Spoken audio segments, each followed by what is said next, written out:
Enregistrement. Oui. Voilà, Merci. bienvenue Ahmed. Comment construire un SOC avec une IA de confiance, guide pratique. Je donne la parole à Ahmed Achak de Kevlar AI. Merci beaucoup Hervé. Merci à tous pour l'invitation. Merci de votre temps aujourd'hui. Donc, l'idée va être effectivement de vous présenter un guide pratique, ou en tout cas une expérience que l'on a faite il n'y a pas si longtemps sur justement l'utilisation de l'IA au sein des équipes opérationnelles de sécurité. Vous allez voir, elle est assez édifiante, cette expérience, et on y reviendra. Peut-être un premier mot sur Kevlar avant de passer à la présentation en tant que telle. Donc Kevlar, ce que nous faisons justement, c'est de l'IA au service du SOC, au service des équipes opérationnelles.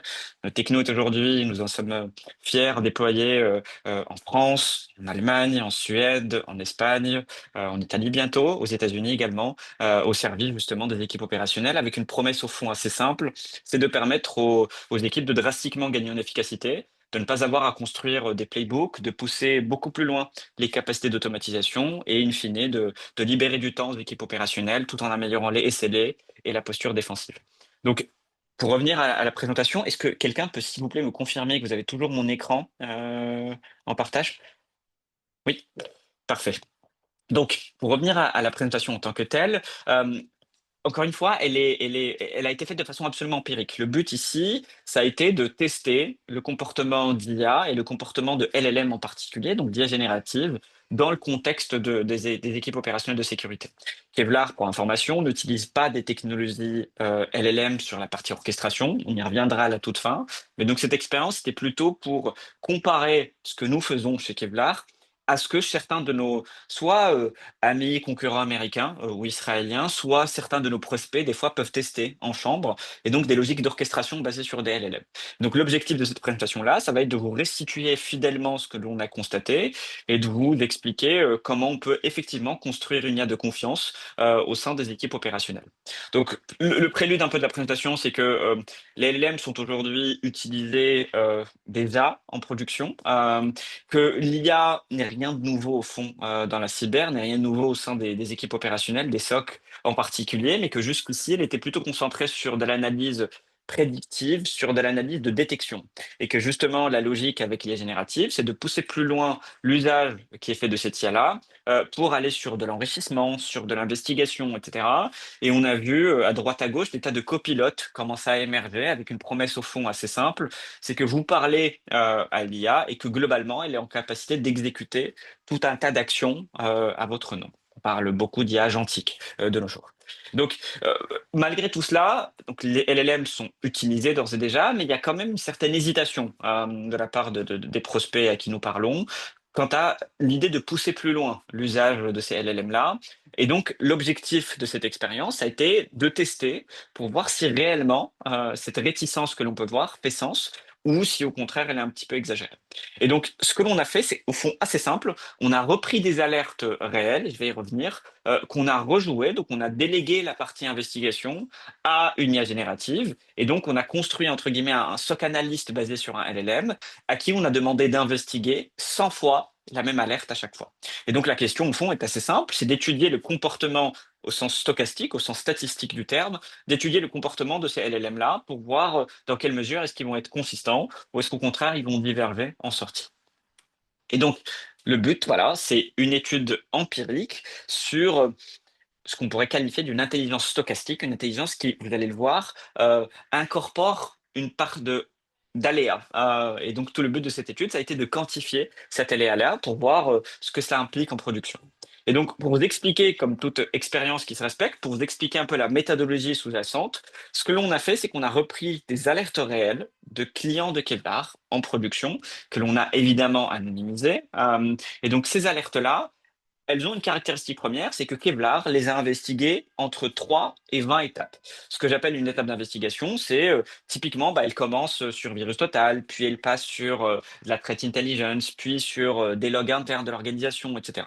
Et donc chaque pivot va correspondre à ce qu'on appelle une étape. Et donc la façon qu'on a eu de sélectionner d'échantillonner ces différentes alertes, c'est qu'on a pris les résultats d'investigation de Kevlar et on a pris du coup autant d'alertes entre 3 et 20 étapes. Donc on a vraiment bouclé 3, 4 jusqu'à 20 étapes d'investigation. Et donc ça correspond finalement à 18 profondeurs d'investigation différentes. Et donc pour chacune d'entre elles, on a sélectionné 10, pas 5, je vois sur le slide, 10 alertes, ce qui correspond à 180 alertes au total. Et donc, comme on l'a présenté juste avant, on a pris ces 180 alertes-là, qu'on a tout simplement rejoué 100 fois avec le LLM, et je vais vous le présenter dans quelques instants. Et donc, ce qu'on a fait, c'est qu'on a autorisé le LLM un peu à la manière d'une investigation faite par Kevlar ou d'une investigation faite par un analyste. On a autorisé le LLM à avoir accès à un catalogue d'actions. Parmi elles, la traite Intel, déposer un fichier sur une sandbox, faire des pivots sur les logs internes de l'organisation, les logs réseau, les logs EDR, etc., etc. Et donc, on a, encore une fois, rejoué les 180 investigations, chacune 100 fois, en autorisant l'agent, en autorisant le LLM, à finalement prendre les décisions sur les chemins qu'il va suivre. Et donc, finalement, c'est lui qui guide l'investigation et qui, on l'espère, et on le verra dans les résultats, va arriver à des conclusions proches de ce que fait un analyste humain. Donc, je continue. Un petit peu de terminologie donc avant d'aller plus loin et d'explorer ensemble les résultats de l'étude. Ce qu'on appelle du coup une étape, c'est ce qu'on a décrit juste avant, c'est une action qui va être réalisée par le LLM. Ce que l'on appelle un chemin, c'est finalement l'ensemble des actions, la séquence d'actions qui ont été réalisées pour mener à bien une investigation. Donc, du début de l'alerte jusqu'à la conclusion qui est de dire c'est malveillant ou au contraire ça ne l'est pas. Et enfin, deux notions importantes, ce qu'on a appelé les chemins canoniques. C'est finalement le chemin le plus probable. C'est celui que l'on a vu se réaliser, se répéter le plus souvent parmi les 100 runs que l'on a fait à chaque fois. Et du coup, tous les autres, tous les chemins qui ne sont pas le chemin canonique, sont appelés chemins alternatifs, c'est-à-dire que ce sont finalement les autres chemins que le LLM a potentiellement explorés à chaque fois pour la même alerte. Et donc, ce que l'on a appelé après taux de divergence, ça va être tout simplement le taux de différence que l'on va constater en sortie d'investigation. Évidemment que ce que l'on espère d'un LLM, c'est avoir un taux de divergence qui soit le plus faible possible, parce qu'à ce moment-là, ça veut dire qu'on peut lui faire confiance et déployer en production. Et donc, vous allez voir dans quelques slides les résultats de l'étude. Donc, juste pour prendre un exemple simpliste, celui-ci est un exemple factice pour le coup, mais simplement pour illustrer le propos avant que l'on commence à regarder plus en détail les résultats. Un exemple simpliste ici, imaginons une alerte CrowdStrike. Ce que vous voyez à l'écran, c'est un chemin. Ici, dans cet exemple-là, c'est le chemin canonique. Il s'est réalisé avec une fréquence de 75%, c'est-à-dire que 75 des 100 runs d'investigation ont finalement suivi ce chemin-là. Donc le LLM a été consistant, entre guillemets, à 75% sur celui-là. Vous voyez que c'est un chemin à 3 étapes. La première, ça a été l'XDR, la deuxième, la Threat Intelligence, et puis la dernière, ça a été la partie File Event. Donc, un chemin alternatif ici, bah, c'est celui-ci. Donc, vous voyez qu'il est plus court, un chemin à 2 étapes, 17% de représentation, donc 17 runs parmi les 100, et un dernier qui représente 8%, donc les 8 restants, qui est encore un chemin différent à 3 étapes. Donc, vous voyez que celui-ci, sur étape 3, le LLM a été voir les logs DNS plutôt que les logs de file event. Bon, c'est un exemple simpliste, mais c'est un exemple pour illustrer le propos. Et donc, ce que vous voyez ici, c'est la représentation finalement sur les 100 runs pour la même alerte avec le même set de logs. Vous voyez que le LLM, déjà sur cet exemple extrêmement simple, a finalement divergé un petit peu.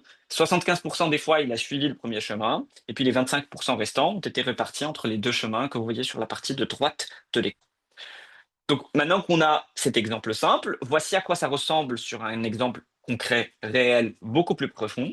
Là, vous voyez que c'était une alerte à 20 étapes d'investigation, donc c'est comme ça qu'on l'a choisi, c'est-à-dire que Kevlar l'avait investigué en 20 étapes. Et vous voyez qu'effectivement, le LLM l'a investigué en 20 étapes dans 3% des cas. Dans 19 étapes, qui sont celles-ci, la dernière se terminant par virus total dans 2%. Il y a eu à nouveau 19 étapes, mais une dernière qui se finit avec URL scan à 2%, etc. Donc vous voyez que ici, ce qui s'est passé, c'est que sur les 100 runs, bah, on a constaté 90 chemins différents.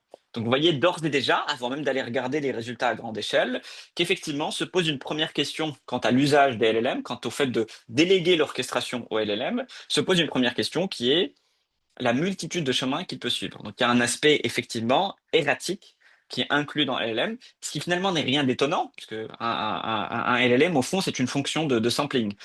C'est une fonction mathématique qui va, de façon plus ou moins probabiliste, aller tirer des caractères, des mots, etc. Et donc, ça s'en ressent, j'ai envie de dire, dans l'étude que l'on a faite. Donc, dorénavant, plongeons-nous dans les résultats à plus grosse échelle. Donc, le premier résultat ici, ça a été de tout simplement comparer la profondeur des investigations faites par le LLM. Encore une fois, à chaque fois, il s'agit bel et bien de la même investigation, donc la même alerte en entrée, et le même set de logs. Donc, on n'a rien changé dans l'expérience, on a littéralement rejoué le même set 100 fois différente. Et donc, un premier point qui transparaît, c'est que il y a déjà une différence de profondeur d'investigation. Donc même confronté au même log, à la même alerte, le LLM peut converger plus ou moins vite, c'est-à-dire qu'il peut s'arrêter plus ou moins tôt dans son investigation. On l'a déjà vu dans les deux exemples que l'on vient de parcourir ensemble, mais c'est quelque chose qui se ressent, et là vous avez littéralement la description statistique, la variance statistique qui a été constatée. Et vous voyez notamment que, par exemple, si on regarde ici à 17 étapes d'investigation de profondeur, vous voyez qu'il peut arriver que le LLM s'arrête à 13, comme il peut arriver qu'il aille jusqu'à 15 des fois. Donc, encore une fois, quand je dis 17, c'était 17 réalisés par Kevlar, ce qui est d'ailleurs une autre étude qui va être réalisée. Donc, une première limite, c'est que il y a euh, une variabilité sur la profondeur. Le LLM peut décider, alors même qu'il a les mêmes informations, de s'arrêter plus ou moins tôt, ce qui pose une première question quant à la profondeur. La deuxième étude qui a été faite, ça a été justement de comparer, la courbe en bleu, c'est le résultat de Kevlar. On l'a appelé ici déterministe, non pas parce que Kevlar est déterministe dans son approche, mais parce que c'est tout simplement comme ça qu'on a étalonné le modèle. On a littéralement sélectionné, comme je l'ai expliqué au début, des alertes entre 3 et 20 étapes de profondeur par Kevlar. Et donc, un premier résultat que l'on voit ici, c'est que le moteur d'investigation de Kevlar, qui lui n'est pas basé sur des LLM, est souvent plus profond. C'est-à-dire qu'il va réaliser plus d'étapes. Il va se pencher, entre guillemets, plus sérieusement sur une investigation que ce que fait un LLM out of the box, même prompté, même testé correctement, ce qui a été le cas de cette expérience-là. Et donc ça vient poser des questions sur des risques de faux négatifs, parce que si vous arrêtez trop tôt sur l'investigation, un des risques que vous avez, c'est que potentiellement, n'ayant pas exploré suffisamment en profondeur, vous ratez quelque chose. Et donc, vous introduisez pour l'organisation en question un risque de laisser de côté quelque chose qui aurait mérité du temps humain, qui aurait mérité un peu d'attention. Je continue. La deuxième limite que l'on constate, c'est que finalement, les chemins canoniques dont on parlait, et encore une fois, il s'agit des chemins les plus fréquents, finalement, ils ne sont pas si fréquents que cela. Vous voyez qu'au début, sur des investigations relativement peu profondes, on a assez peu de chances effectivement que le LLM reprenne un même chemin, mais qu'en revanche, lorsqu'on arrive sur des investigations plus complexes, qui nécessitent donc plus de pivots, plus d'analyse de log ou plus d'analyse de threat intelligence, et que en particulier lorsqu'on dépasse 15 étapes d'investigation, finalement, on se retrouve avec des chemins canoniques qui ont une probabilité assez aléatoire. La probabilité est finalement proche de 1%, ce qui, je rappelle, correspond simplement au fait que du coup, on a eu ce chemin-là une seule fois sur les 100 runs que l'on a réalisés. Donc ça revient littéralement à dire que le comportement, lorsque la profondeur augmente, le comportement est littéralement aléatoire. Il n'y a aucune stabilité dans le comportement du LLM et il peut absolument diverger, ce qui, encore une fois, s'explique quand on prend en compte la complexité que peut représenter une investigation. Et donc, une autre façon de représenter cela, c'est tout simplement de regarder la fréquence, là où jusqu'ici, je vous ai montré les candlesticks, donc plutôt la répartition. Là, ce que vous avez ici, c'est la médiane. Et donc, vous constatez effectivement qu'aux alentours de 20, on est peut-être à 2% de probabilité en médiane, ce qui revient à dire que effectivement, il y a virtuellement autant de chances de choisir le chemin le plus probable que de choisir n'importe lequel des autres, ce qui mathématiquement revient à dire que, pour le coup, c'est un comportement absolument erratique. Je continue. Une troisième limite qui a été constatée au niveau de l'orchestration basée sur l'LLM, c'est que là, pour le coup, on a pris l'effet miroir. Là où jusqu'ici, on a regardé la probabilité du chemin canonique, le chemin le plus fréquent, ici, finalement, ce qu'on fait, c'est qu'on regarde le nombre de chemins différents qui ont été constatés. Les deux métriques sont évidemment liées, elles sont inversement liées. Et donc, ce que l'on constate, c'est un peu le même effet que ce qu'on a vu juste avant. Pour des investigations peu profondes, on a un nombre de chemins qui est relativement restreint, qui n'est pas à 1, comme vous le voyez là, plutôt aux alentours de 5, même pour des investigations de 3 étapes uniquement. Et puis surtout, pour des investigations plus complexes, ce qui est le cas le plus souvent, on voit que effectivement, lorsqu'on arrive à 20, on tangente les 100 runs différents de la part du LLM, ce qui revient littéralement à dire que il y a des situations, il y a une majorité de situations où on a littéralement 100 chemins différents lorsque l'on rejoue 100 fois la même investigation. D'ailleurs, on aurait pu se poser la question de est-ce que 100 est une limite haute ou est-ce que en jouant 200 fois la même investigation, on va jusqu'à 200? Pour le coup, c'est une limite de l'étude. Cette fois-ci, on l'a pas fait. Mais voilà, en tout cas, ce que l'on constate, c'est que on va aller chercher autant de chemins différents, explorer autant de chemins différents que de runs, malgré le fait que, encore une fois, on est confronté par exactement la même investigation et exactement le même ensemble de logs. Donc, pareil, la version avant, c'était la version de représentation statistique. Mais là, si on reprend la médiane, on constate exactement les mêmes résultats. Et donc, on a effectivement autant de chemins que de runs réalistes. Je continue. Ici, on a tout simplement représenté la limite 2 et la limite 3, qui, comme je le disais tout à l'heure, sont inversement liées. On a la probabilité du chemin le plus fréquent qui décroît et le nombre de chemins qui lui augmente et qui arrive effectivement à 100, soulignant le constat que l'on vient de faire ensemble. Donc, une autre question qu'on s'est posée, c'est au-delà des chemins, est-ce qu'il y a au moins une stabilité dans les résultats du LLM? Dit autrement, peut-être que le LLM va explorer des chemins différents, et au fond, c'est peut-être pas si problématique que cela, puisque cette même étude, on aurait peut-être pu la faire avec des analystes humains, et sans aucun doute, un analyste ou une analyste ne suit que rarement exactement le même chemin, même lorsqu'il travaille sur la même investigation.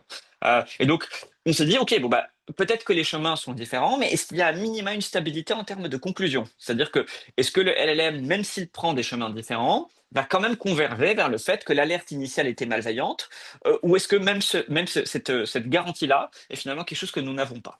Et donc, on a poussé l'étude un petit peu plus loin, et donc ici, ce que vous voyez d'abord dans un premier temps, c'est le taux de faux négatif. Pourquoi? Parce que la crainte première de l'automatisation, c'est de fermer un ticket alors qu'un analyste aurait dû y passer du temps. Et donc, fondamentalement, c'est ce qui est représenté par un faux négatif. Et ce que l'on voit là, c'est que, effectivement, malgré le fait que le LLM suive des chemins différents, il est un petit peu plus stable en termes d'outcome, mais que malgré tout, vous voyez une différence assez notable. Ce qui est marrant, c'est que plus l'investigation a l'air d'être profonde, et pour le coup, je ne sais pas vous expliquer pourquoi, c'est vraiment le résultat empirique de l'étude, plus l'investigation est profonde, moins il a l'air de converger. Vous voyez qu'il y a des taux de convergence qui sont absolument plus importants, des taux de divergence qui sont absolument plus importants au début qu'à la fin. Mais que par contre, malgré tout cela, même à 20 étapes d'investigation, on a un taux de fin négatif qui est quand même aux alentours de 5% en médiane, ce qui n'est pas négligeable. Et donc, je continue un petit peu plus loin. On s'est dit, OK, bah, les faux négatifs, c'est intéressant, mais allons regarder du côté des faux positifs.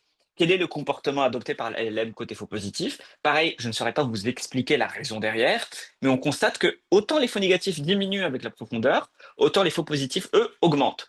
On pourrait peut-être essayer de l'expliquer par le fait que, en fonction des étapes que l'LM va prendre, peut-être que certaines vont exhiber des comportements un peu plus inquiétants, et donc ça lui fait arriver à des conclusions, des fois, un peu excessives sur le caractère risqué de l'alerte à laquelle qu'il est en train d'investiguer. Et donc c'est probablement ce qui explique le fait que ici, ayant des chemins différents, on a un taux de divergence sur les faux positifs qui va être plus important que sur les faux négatifs.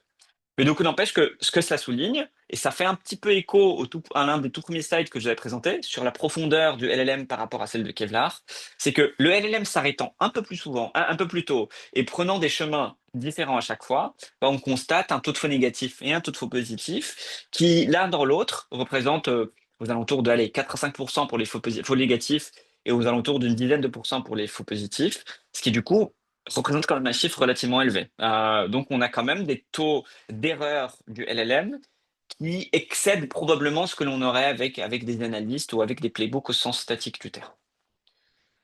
Je continue donc. La question, maintenant que l'on a vu les limites, ça n'était évidemment pas de vous abandonner là sur la présentation, mais c'est de voir comment on peut corriger ces comportements du LLM, quelles sont certaines pistes que l'on peut mettre en place pour réduire l'aspect erratique et profiter quand même de l'apport de l'IA générative en termes d'automatisation des opérations du SOC.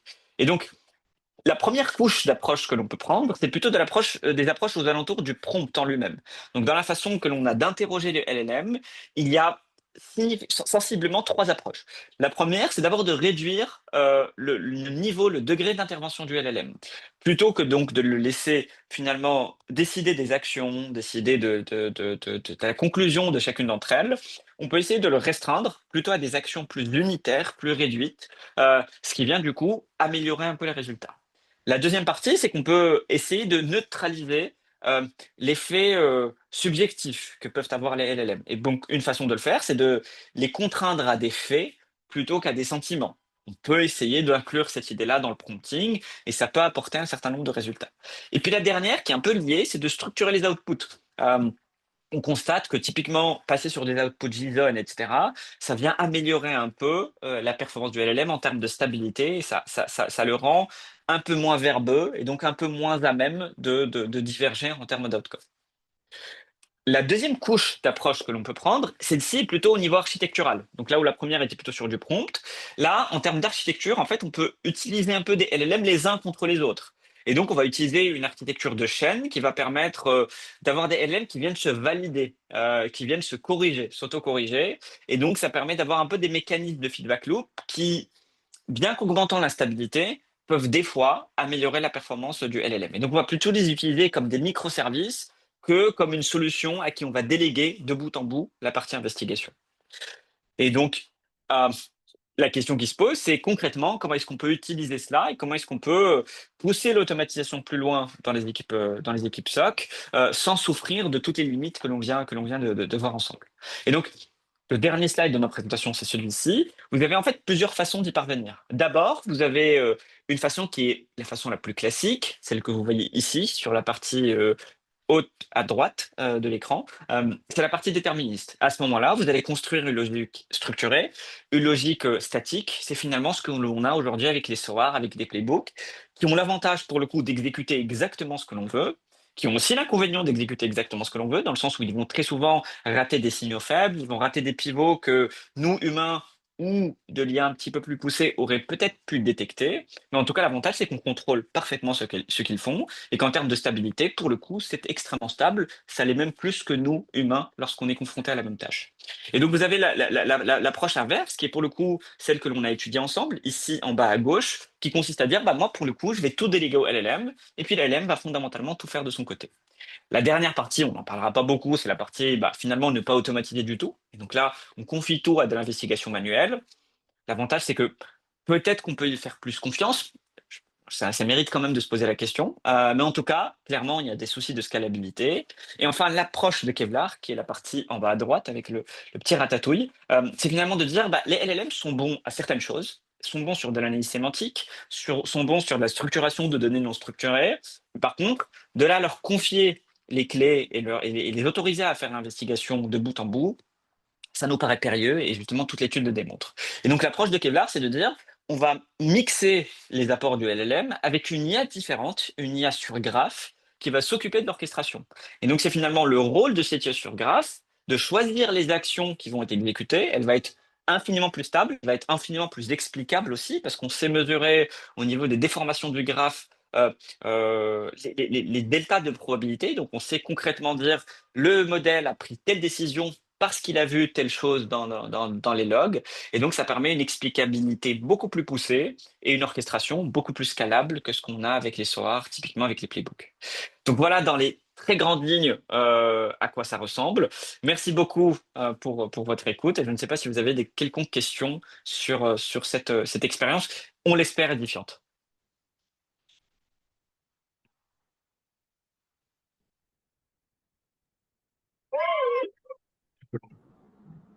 Merci beaucoup, Ahmed, pour cette présentation. Merci à vous.